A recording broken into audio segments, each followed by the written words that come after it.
विद्या नाही ती घेण्याची गोडी नाही, बुद्धी असून चालत नाही त्याच मानव म्हणावे का? ओळखला का? मी सावित्री ज्योतिराव फुले. माझा जन्म सातारा जिल्ह्यातील नायगाव येथे झाला. माझ्या आईचे नाव लक्ष्मीबाई व माझ्या वडिलांचे नाव खंडोजी निळसे पाटील होते. वयाच्या अवघ्या 9व्या वर्षी माझा विवाह ज्योतिराव फुले यांची झाला. ज्या माणसाची माझं लग्न झालं तो माणूस साधा सुद्धा नाही तर जगाला ऊर्जा देणारा क्रांतीसूर्य आहे. माझ्या काळात मुलींना शिक्षणाचा अधिकार नव्हता.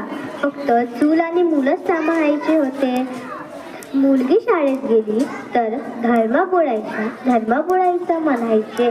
तर मला सांगा, मुलगी शाळेत गेल्यावर कोणता धर्म बुडतो?